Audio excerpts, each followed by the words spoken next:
Good morning, everyone. June 15th. Wow. Do you believe it?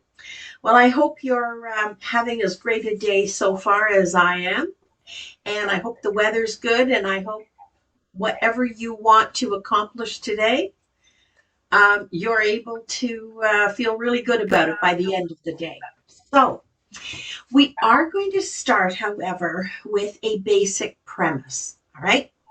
And that basic premise is this: no one, no one can make you change, and no one can change it for you, whatever the it is. For this reason, we're going to focus today on the most useful and important tools that will actually give you traction.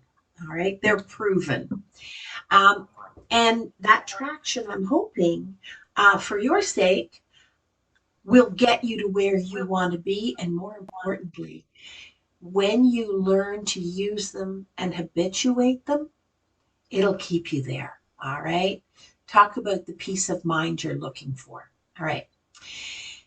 The first, all right, thing you have to do, we all have to do, no matter whether it's a good, bad, or indifferent situation that we're facing, we have to gather our own thoughts. It's great to get information from other people, all right, and to be able to incorporate that because that allows us more what we call neuroplasticity options to choose from. But we start from where we're at. All right. So the other thing about gathering our thoughts, two parts, gather them, but don't be limited by them. All right. Don't let them limit you. I'm just going to, yeah, there we go. Thanks, Hafsa. Okay. So gather your thoughts, but don't be limited by them. One of the best ways to do this, gathering your thoughts, I just found something up here on my computer. Sorry. One of the best ways to do this is to record them. All right. And that gives you twofold. That gives you a twofold return. First of all, it allows you to see them using another sense. And when you consider that you're listening to me, most people, not all, but most people, the vast majority of people, are either singly visually, that's their representational system of the world, that they see something, or an even greater proportion of people, it is an also to another, like auditory, kinesthetic. We have representational systems that we literally just naturally process the world as we experience it moment to moment. So when you add visual to it, you're giving yourself a huge leg up. All right. Now, the other benefit of that visual recording is that as you progress, whether that progression is always positive, unlikely, that just doesn't happen in the real world. It's this way, right? As we move forward, it allows you to track and either acknowledge just how far you've come, because sometimes when the job or the work extends for a considerable period of time, you kind of lose track of how much progress you've actually made. All right. And so it's hard to maintain your motivation and your energy. But when you record it, you have something to go, you know what? I don't think that way anymore. I that is progress. You can see it better. Now, another way, particularly if you live with some significant degree of attention deficit disorder or attention deficit hyperactivity disorder, Auditory is probably a more natural and effective representational system for you to process information. You do better when you hear it. When you can see it and remind yourself, a good way to incorporate that auditory, if you're writing things down, is to read it out loud. And then you hear it again. It regains its traction for you. So when you're doing this, you can do it either in a notebook or an an audio recording device. All right. But it's still journaling. And when you journal consistently, you actually, it's a little like taking pictures when you're sorting and decluttering. You're working from one point, and as you move forward, there is a history of the work you've done. All right. And that is a really good way to keep the energy flowing. Another visual, really useful, very, very useful. In fact, I'm on my, on, I don't know if you can see it here. Okay, oh, come on back. Okay, I'm going to show you my visioning board. All right, my visioning board, I'd like to introduce you to George. And George is a gorilla. All right, one of my big, big wishes, bucket list, hopefully my back will hold out, is to trek into the jungle and spend some time with mountain gorillas. Why mountain gorillas? Who knows? They probably remind me of my ancestors. But in any case, I walk around with George every time I pick my phone up. It's a simple visioning board. What would be on your visioning board?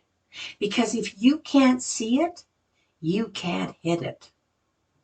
And the great thing about a visioning board, it doesn't have to be some hokey big thing. Pick a spot somewhere that you've got privacy and just either cut out or draw, or when something resonates with you, an image, a saying, whatever it is, add it to your visioning board. All right. And then look at it. Every single day, look at it and add to it. It's amazing how what we stay open to actually happens. First, just in small ways, and then in bigger ways. The next most useful way to move yourself forward and remain energized and focused is to keep track of what you as an individual, uniquely to you, respond positively to. Now, that can be in a form of being reminded or in a form of not being reminded if you're one of those individuals that got overly parented, overly supervised, overly corrected. What do you respond to? I'm working with a woman right now somewhere in the Midwest United States, and we talked about different piles that had not terrible piles, not anything that would be dangerous, luckily, but she just was stalled. There were about 5 or 6 of them, and she knew it. She saw it. She felt really badly about it. She didn't want to have people over because of it. And so I said, okay, what would it take? She, well, I can do it. I know I can do it.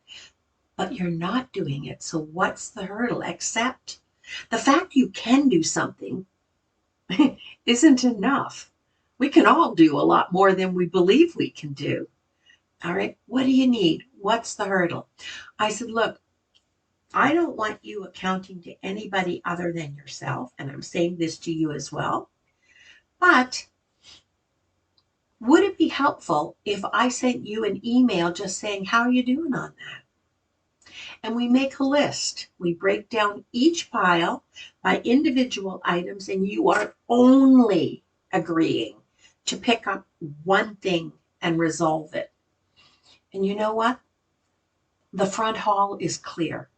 1 week, the front hall is clear. Why? Because she allowed herself to accept something, not to make her a child and accountable to somebody in authority, but just to be a friendly reminder of, oh, yeah, I said I'd do that, and I firmly believe I can do it. One small thing at a time. That front hall is clear now. So in 6 days, she has picked up and resolved 6 little compartmentalized pieces of what it was. Is there some area in your environment that is really bothering you that you could just see with different eyes? You could look at it and say, I look at that pile and it feels insurmountable. But if I was to pick one thing and either take it and resolve it, it either stays or it goes. If it goes, where do I want it to go to? Am I creating a hurdle for myself because that place I want it to go isn't in some way easily accessible? What else could I do if it's going to go? Is there another second best choice? If it's going to stay, where does it belong? And there is no right and wrong. I want you to close your eyes when you're thinking about that, if it doesn't come to mind right away. And I want you to say, if I was looking for you, where would be the first place I'd look for you? That is its home space, because that is where you will always look for it first. All right, so don't do what the book says. Do what your book says. All right, and take it. And if you can't put it away 100% successfully, put it as close to where it goes as is possible without creating a health or safety hazard. No tripping, okay? No, and even though it's not 100% finished, that is a really great resolution, because as you start to clear away the piles, we can resolve that area, because in doing that, you have freed up other areas around you that those things that are in the way right now can use probably as a home space. It'll be like a domino effect. And you know, when all the pieces fall into place, you have the picture you're looking for. So what do you respond to positively? What do you need? Where is it? And how do you get enough of it to make enough of a difference? Okay. At a minimum, be aware of, and if it's possible, try this, track your most important thoughts of the day. If you keep just kind of tumbling over and over and over, getting caught up on whatever the current day's challenge is, what are you thinking? What are your thoughts, the big ones? What are your feelings? What are your reactions? Because I will guarantee you, whatever the barrier is made up of the combination of those 3 things. All right?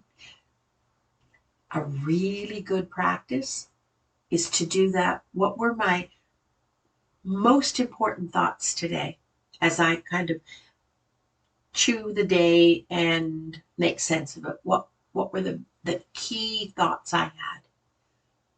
What were the key feelings I had?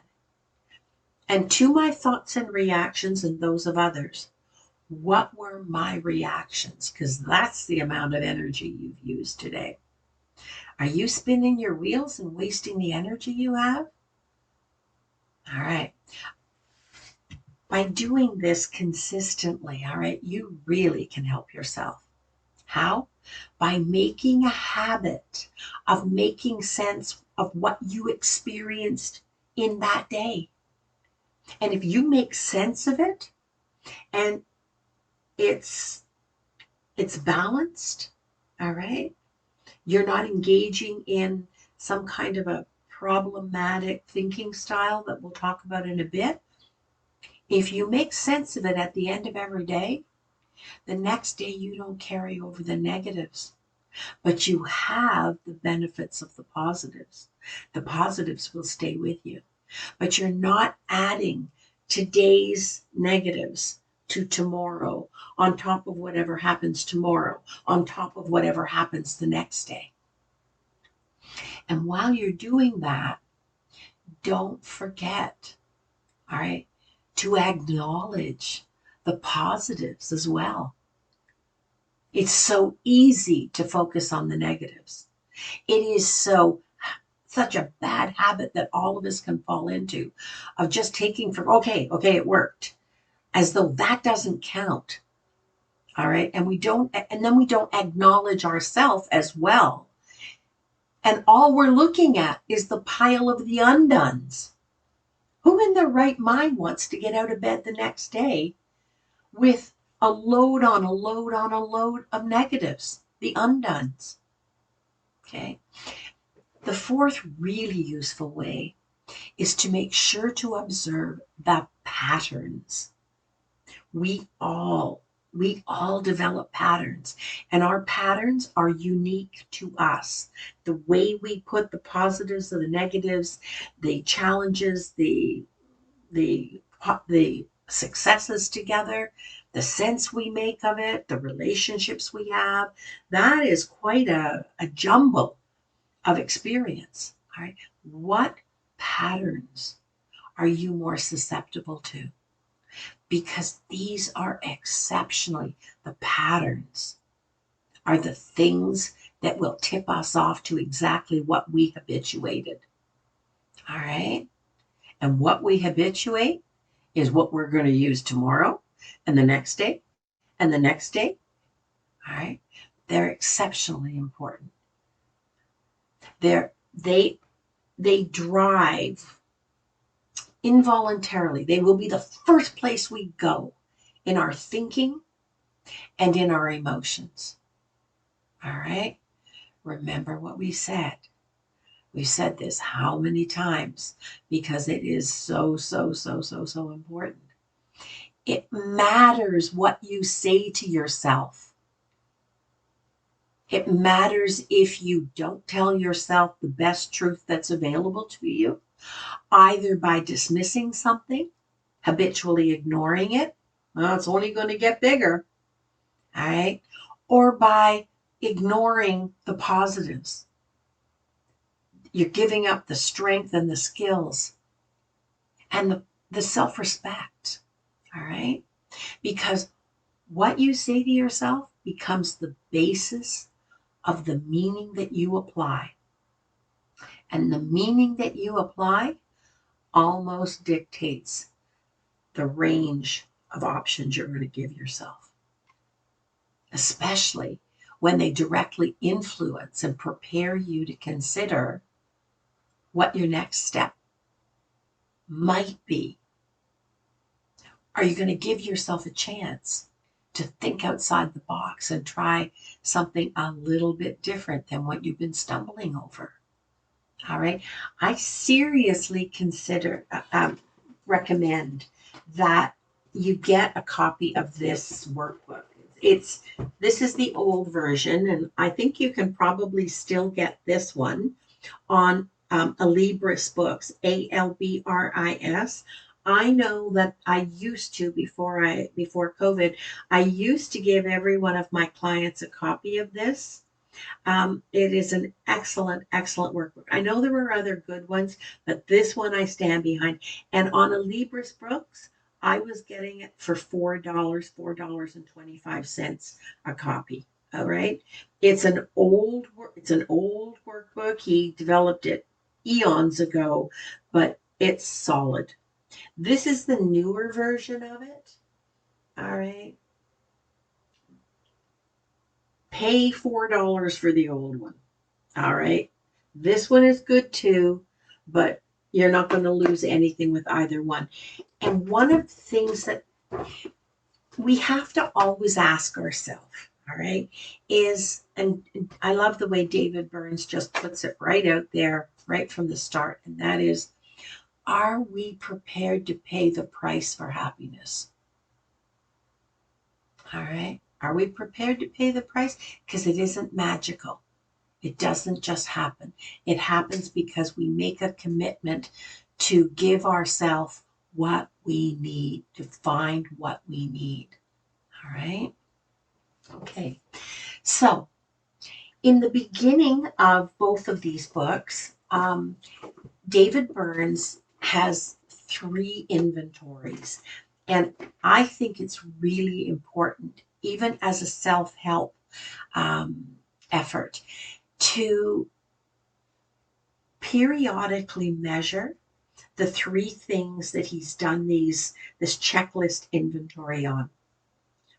How anxious at the point in time you are demanding change of yourself. All right, you're seeking change. How anxious are you? What level possibly of depression, or not depression? Maybe it's something else. Maybe it's something physical. Sometimes we just automatically think that we have some level of depression, some level of anxiety. So there are 2 inventories there. And the next one that is really, really important is, how isolated are you? You can be in a big family, you can be in a horde of people, and you can really be very, very isolated. All right. And the thing I like about David Burns' inventories, I'm sure there were others on the internet, he put a lot of work into designing those, and they have been peer reviewed as statistically valid. So you can count on the numbers. This isn't a Good Housekeeping quiz or some other lesser magazine, all right, measuring the same thing. So periodically, it's helpful for us to do a check in on, are we asking enough of ourselves? All right. Are we asking too much of ourselves? All right. Okay. So let me just move on here. Um, Give me a second here. So when you work through the workbook, or I'm going to be incorporating pieces of it in the next few podcasts, so we can do it in a different way together. You can change what you're telling yourself. You can, and you can change the way you feel. And as a consequence of those 2 efforts that you make on your own behalf, you can also correct problematic thinking. All right. We can fall into patterns in ways we make ourselves come to the wrong conclusion. When we come to the wrong conclusion, we're on the wrong path. The wrong conclusion never leads the best and easiest way out of a situation. And when you're on the wrong path, you know it because you keep going in circles. You keep moving forward and tripping over the same thing, moving forward and tripping over the same thing. The bottom line, all right, you think the way you feel. All right. So I want to move ahead here, and we're going to be talking about um, 11 problematic thinking styles. All right. And how we can identify when we're stuck with one, when one has become a habit. And we're going to quickly go through that in the next half hour, because the next podcast I'm going to use my own clinical experience, but I'm also going to use some strategies that David Burns has included in his workbooks, about 15 ways to untwist yourself when you find that you've habituated a pattern that is not working for you. All right. And you keep coming back to square one. All right. So, what are 11 ways that we can and often do distort our own thinking? Like we want to do that, right? No, we don't want to do that. So let's have a look. All right. The first is all or nothing thinking. All right. All or nothing thinking happens when it's black, it's white, it's right, it's wrong. There are only if it didn't work, it must be wrong. If it didn't work, it must be bad. If it did work, it must be right. If it did work, it must be good. Not necessarily. All right. The second problematic thinking style is overgeneralizing. That's when we develop limiting beliefs because by the time we're the age we are, we've had more than a few experiences, right? And from those experiences, when we overgeneralize, we take one or very few experiences and then we apply whatever happened, whatever our takeaway messaging is, and the feelings we had, and we apply that to anything that in any way resembles that experience. Nope, nope, I did that once and it didn't work. How long ago? 20 years ago. 20 years ago, I learned. You don't think the context has changed? You don't think you have changed? You don't think whatever you're looking at it could not possibly be exactly like what you experienced 20 years ago. We do this with relationships. All right. We isolate ourselves when we decide that we're just this kind of person. Now, that's different from having healthy boundaries and limits.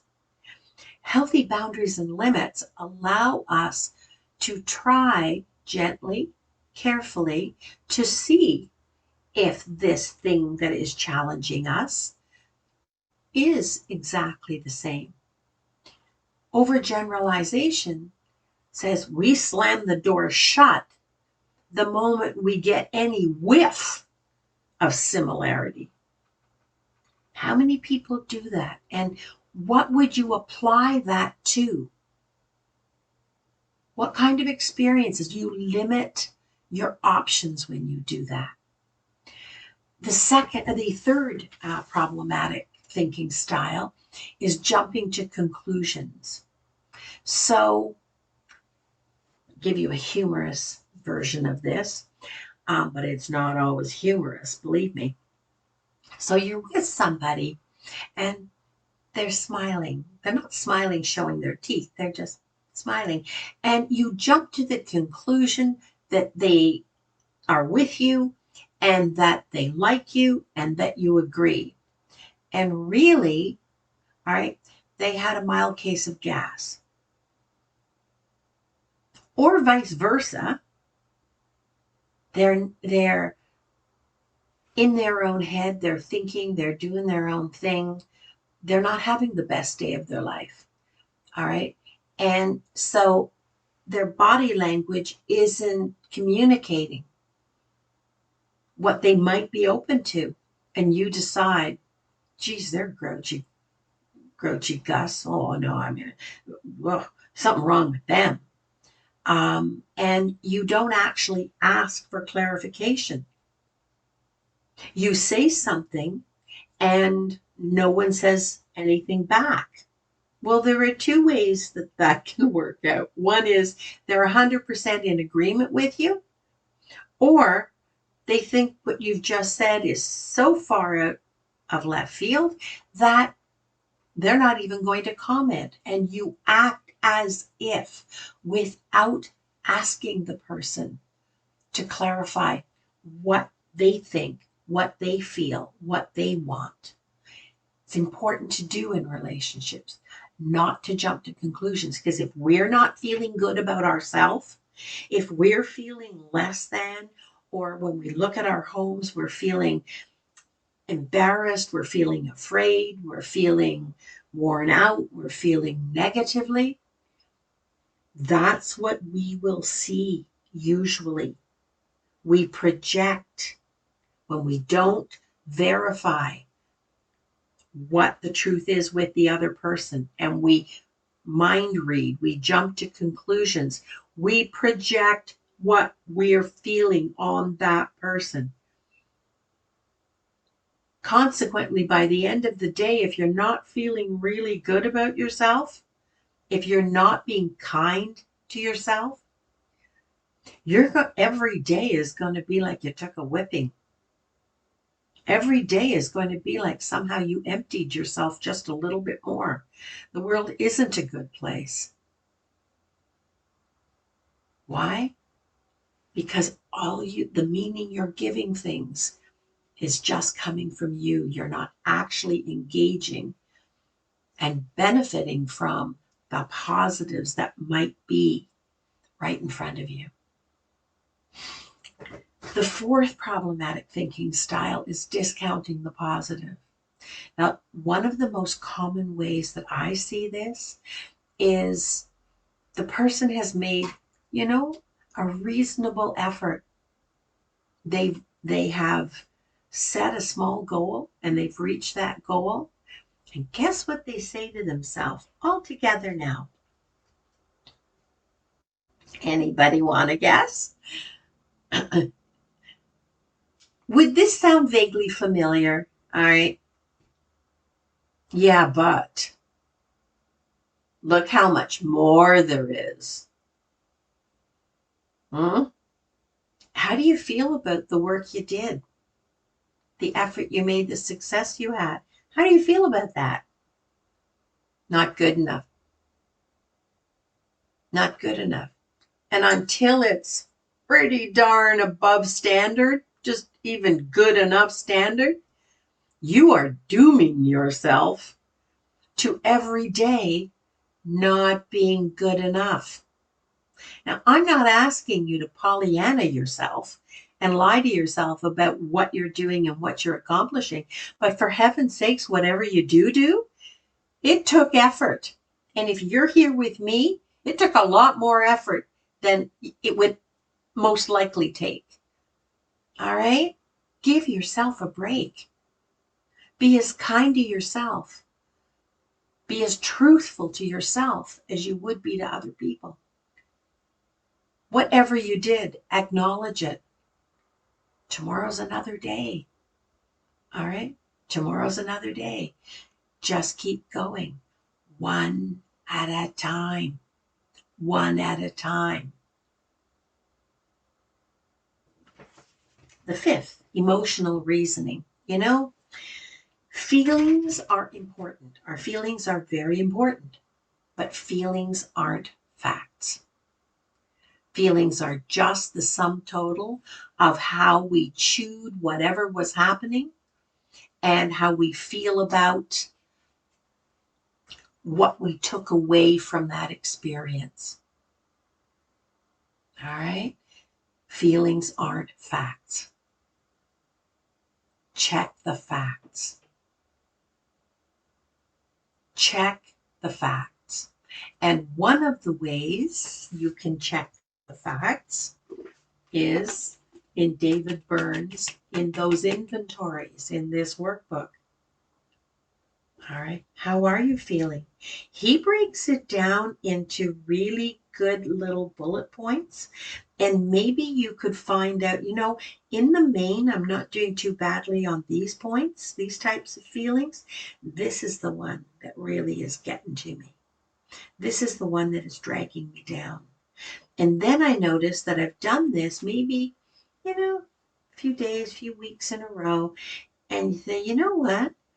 There's a pattern. There's a pattern. There is that insecurity. There is that self-doubt. There is that thing that I'm beating myself up about. Patterns are really, really important. Know your feelings. Respect your feelings, expect others to treat your feelings with respect, but all they are is the way you're adding it up today or in the time frame that you have that feeling. It is like 1 and 1 is 2, only for you. 2 and 2 is 4. But on a day when you're not feeling good, maybe 2 and 2 is 5. All right, check the facts. Okay. The 6th problematic thinking style is double standard. Now, this can work 2 ways. Special rules apply for me because I'm whatever, fill in the blanks. What are the reasons that you feel that the logical rules of life don't apply to you? That can happen negatively too. All right. It's not like you're giving yourself a hall pass. You can be doing that in reverse. You know, I don't deserve success. Look at my home. I don't deserve success. I don't deserve to feel good about myself. I don't deserve to. All right. And when have you ever heard somebody say, I was going through a not the best period of my life, and a friend of mine said, you know, if you didn't have bad luck, you'd have no luck at all. And I looked, and I mean, I wasn't the highlight. This was not the highlight of my life, this period. I'll grant you that.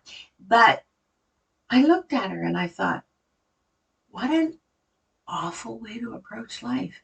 No, that's not true. A number of things are going wrong. They're not working well. There are 2 ways to see that, Elaine. You're either getting a lot of crap and it's getting out of the way all in one fell swoop, or maybe you need to go about things differently. Maybe the world is working just fine, but you're not working with the world just fine. All right, so it's either you or you're having a run of bad luck.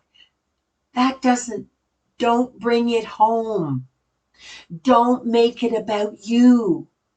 Don't put it on like a shirt. All right? What do you need? Where is it? And how do you get enough of it to make enough of a difference? That is always. I don't care how bad the situation is, unless it's a challenge to your very life, all right, your existence, those 3 things are possible. And if you give yourself what you need, any people who try as hard as you try by coming back here every week for hints and tips and community just to kind of fortify the goals that they want to set, any people as invested as you folks are, you have what it takes. Something is tripping you up. And chances are it's either the meaning you're applying to things, the things that you have habituated, or the limiting beliefs that you allow to seep in and suck away what you have to offer yourself. Okay? So, the 7th, underestimating oneself. I've never been good at that. I've never been good at that. Well, today's the day. Today is the day to get a little bit better. What do you have to be better at? For instance, with me and the mountain gorillas, I recognize I'm going to need a few things to change. One is I'm going to have to start walking a whole lot more than I walk right now. All right? Because those gorillas aren't coming to me. All right? So we all have to adapt. And they even have porters who will help you. They'll carry on this sedan chair. And I have made my mind up that just in case, because I have a spinal fusion, my lower back can be a real problem. Just in case I'm going to need this sedan chair, first of all, I'm going to have to save more money. I'm going to have to just suck it up and pay it. And thirdly, those poor fellows, they are not carrying me at the weight I am right now. That would just be an inhuman expectation. All right, so some things have to change, girl, if you want the dream. All right, you're not alone. You are not alone. Your challenge may be the way you think and what you do and the limiting beliefs around the clutter, but we all have to grow and adapt in ways to reach our goals. Every one of us, you're not alone. Overestimating oneself. Where I see this playing out most dangerously is when an individual has a significant clutter problem and enforcement agents, either children's services, the fire department, bylaw, property standards, whatever, your mortgage company, your insurance company, um, they want an expectation. They want to set an expectation, all right?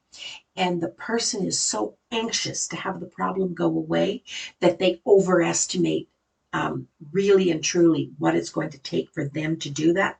And they make statements like, yeah, give me a week. I can have this all cleared up. Yeah, no, I can do that in a weekend. And I've seen people do it. And I'm looking around and I'm thinking, no, this is probably with 3 people helping you. This is probably about 2-week job. All right, so be really careful that in your anxiety to please, to make the problem go away, to reduce the stress and anxiety, you don't set yourself up by overestimating what you can do at a time. One of the rules of thumb that I recommend people adopt is that when you look at a situation, take a condensed period, okay? It's a defined period, and you tell yourself how long you think it will take to remediate that specific space, all right? And then do it and measure how long. And I bet you're going to find out that it was at a minimum 3 to 4 times the length of time. All right. So when you're estimating, factor that in proactively. All right. Don't end everything, every effort you make, every work period that you undertake. Don't set that up to be a negative that you're never satisfied with it. You're never happy. You're never proud of yourself. Don't do that. All right. Run a little experiment. Take a 1 foot length and depth of a counter. All right. And go at your regular speed and see just how long it really does take. All right. Moralizing with shoulds and musts for themselves and others. All right. That's a really good way to alienate yourself from whoever's in your corner. Moralizing.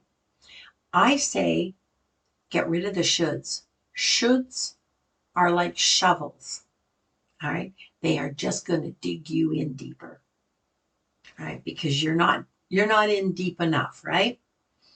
You're feeling badly about yourself. You want to change. It's not as easy as it looks. So we're going to should ourselves. Should is about a rule. No one ever changed anything because that was the rule. The only way the rule works, and it only works sometimes, is when you really, really, really, really, really, in every fiber of your being, believe the rule. All right? That's when it works. So get rid of the shoulds, get rid of the musts. And instead of that, say, today I choose. Today I choose to do this much, and don't overestimate. You will get further, faster, and with more sustained certainty if you do little chunks and you keep adding them. All right.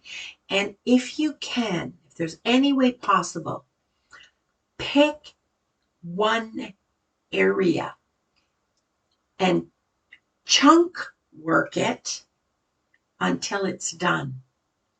Don't, the other way to do it is like the hummingbird method. We're in, we're out, we're in, we're out. The problem with that is that for most people, that's not motivating. All right. Yeah, it's true. The little bit you do wherever you do it, yes, it's the same. It's amazing the difference in the effect on a person. You've got nothing to look at then that you can go, maybe I do have that to do. But this, wow, wow. When I need to remind myself, this is where I'm going to look. All right. So start, doesn't matter where. Start in one corner and start working one area until it's done. Okay. 10. The 10th way that we can distort our thinking is by minimizing. I just don't feel like looking at it right now. There really isn't a problem. I mean, I think probably I'm exaggerating. No, if in actual fact you're not feeling good about yourself and you're here at this podcast, well, of course, it would be partially because you like to come and talk to me, but it's also because you want something. Okay? Don't put the blinders on. Don't let the blinders go on. Don't minimize anything. Also, don't exaggerate it. All right? Which, of course, is the 11th problematic thinking style. All right? Both of them don't serve you well. Minimizing doesn't serve you well. Exaggerating and catastrophizing based on only your feelings. When you find you're doing that, I want you to stop and I want you to say to yourself, I'm not feeling really good today, or that wouldn't have happened. That's about just the mood of the moment. All right. That's not as true as I just said it. Correct it so that you bring yourself back to, and the limiting beliefs that go along with that, which were step 2, step 3, step 4. All right. They're not true either. They are not true either. Try really, really, really hard to eliminate any of those distortions. Start by being aware. Just see them. That sounds a lot like, doesn't sound right. Then acknowledge it. No, that's what that was. All right. And then accept that is not going to get me moving forward. That is not in my best interests to let myself think that way. All right. And in that discussion you've had with yourself, that's what I want you to register. That reasoned, kind of considered, final position.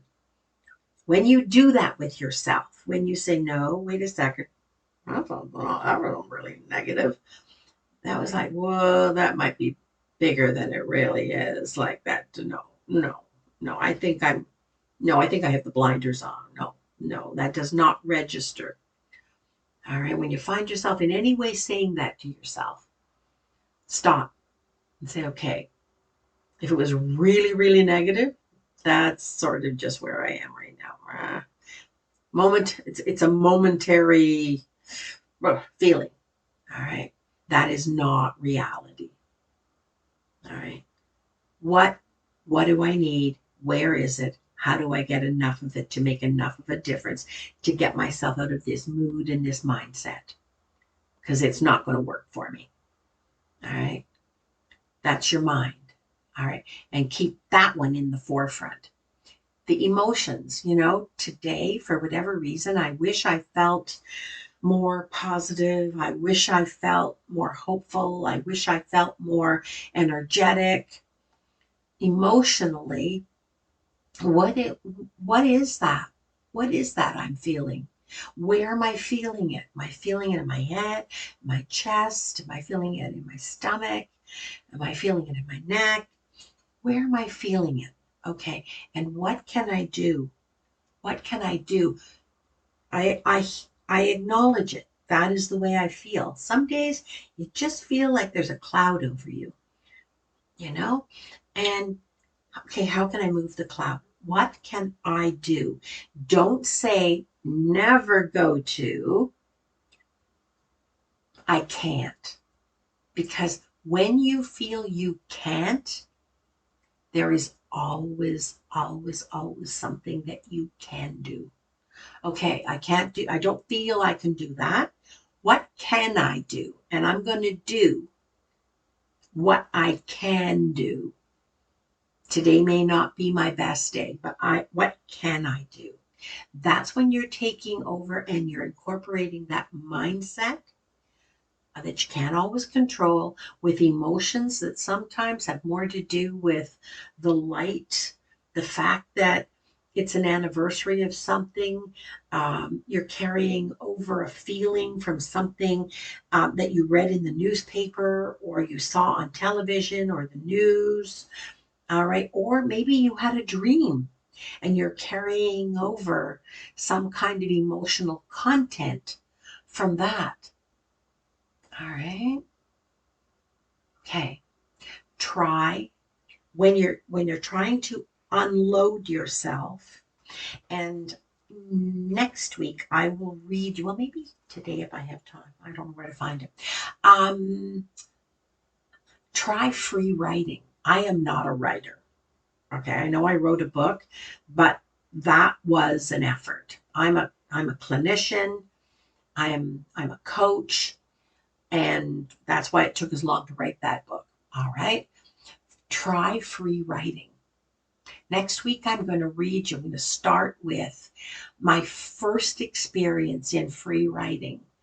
And the stories in Conquer the Clutter are adjusted for privacy with the person's permission. Everybody gave their permission, who's is the backdrop story there.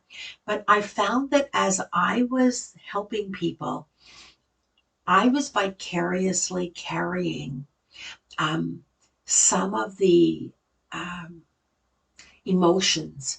Um, and it was very intense. And the most intense situations, I would just carry in my gut like a lead weight. And I knew, this is not a good thing. So I asked myself, what can I do? And I started to write. I never intended to publish. I started to write the story as it happened. But just like, I'm not talking sit down and, it's like free writing. You just write, write, write, write, write, write, write, write, write. The syntax doesn't have to be right. You just do it, do it, do it, do it, do it. And that really helped me unload.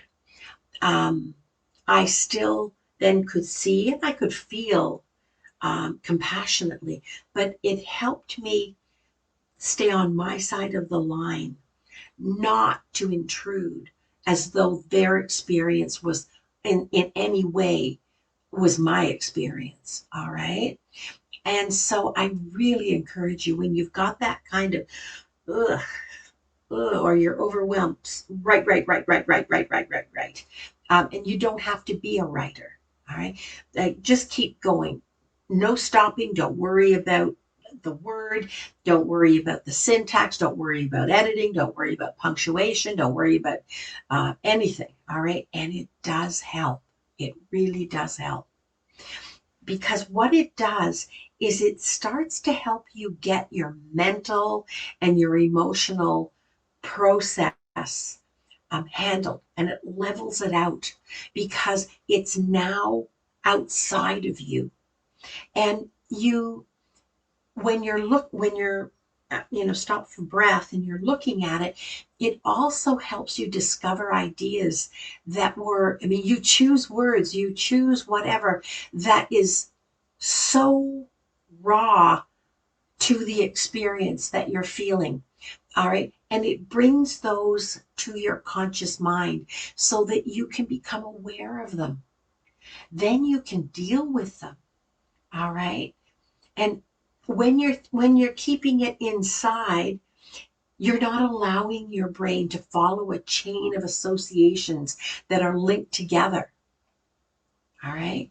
It's just a jumble in your head. And that's why you get that swimming feeling, that or that bum, bum, bum, bum, bum, bum, bum feeling. Get it outside. Also, when necessary, especially when you're not like repeatedly over an extended period of time, find some way to work with somebody who knows what they're talking about whatever the issue is that is tripping you up. All right. And it isn't in the magic of what the other person has, although they need to have a good understanding of what you're talking to them about. But it allows you to exchange information.